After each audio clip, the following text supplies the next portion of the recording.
வீட்லேயே சமைச்சு சாப்பிட்லாமா? இன்றைக்கி கத்திரிக்காய் முருங்கைக்காய் மாங்காய் போட்டு சாம்பார் வைக்கலாம். எப்படி வைக்கிறது பார்க்கலாம் வாங்க. எண்ணெய் ஊற்றி கடுகு வெந்தயம் சேர்த்துக்கலாம். கடுகு நல்லா பொரிஞ்சதும் சாம்பார் வெங்காயம் பூண்டு சேர்த்துக்கலாம். நல்லா வதக்கி விட்டுடுங்க. நல்லா வதங்கினதும் கத்திரிக்காய் முருங்கைக்காய் மாங்காய் அரைஞ்சி வச்சுருக்கேன். ஃபஸ்ட்டு கத்திரிக்காய் சேர்த்துப்போம்.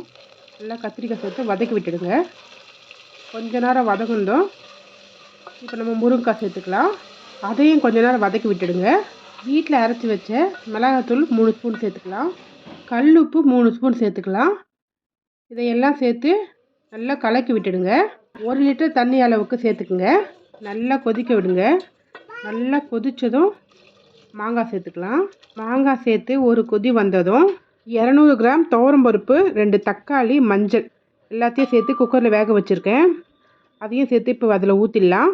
25 கிராம் புளி கரைச்சி எடுத்து வச்சுருக்கேன், ஊற்றிடலாம். ஆல்ரெடி மாங்காய் போட்டுக்கிறதுனால புளிப்பாக இருக்கும். கொஞ்சமாக ஊற்றினா போதும், அதிகமாக வேண்டாம். இப்போ நல்லா கொதித்ததும் சாம்பார் பொடி கொஞ்சம் சேர்த்துக்கலாம். ஆஹா, இந்த சாம்பார் பொடி போட்டோன்னே என்ன ஒரு மனம்.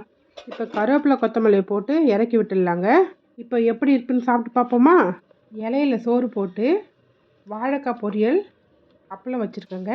எங்கள் வீட்டில் ஒரு குட்டி சார் இருக்கார். அப்பளம் பொரித்து கொடுக்க மறந்துட்டேன். என்னை வீடியோவை எடுக்க விடல.